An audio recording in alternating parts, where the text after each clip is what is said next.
গত কিছুদিন আগে তো একটা নিউজে দেখতেছিলাম, কোনো একটা নায়কের ছেলে হবে হয়তো।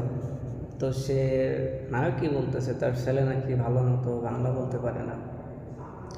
তো আপনারা যারা মালয়েশিয়াতে থাকেন কিংবা যারা বাংলাদেশে থাকেন, যদি কখনো মালয়েশিয়াতে আসেন তো দেখতে পারবেন এখানে ইন্ডিয়ান, তামিল আছে এবং অনেক চাইনিজ আছে। তো তামিলরা তো নিজেদের মধ্যে তামিল ভাষায় কথা বলে, আর চাইনিজদের মধ্যে বিশ্বাস করবেন না, এদের কিবোর্ড, এদের দোকান, মন্দির সবখানে এদের চাইনিজ ভাষার লেখা এবং নিজেদের মধ্যে চাইনিজেই কথা বলে। আর অন্যদিকে যারা বাঙালি আছে বাইরে থাকে, উন্নত রাষ্ট্রে, আমেরিকায়, লন্ডনে, তো এদের ছেলেমেয়েরা বেশিরভাগই ভালো মতো বাংলাই বলতে পারে না।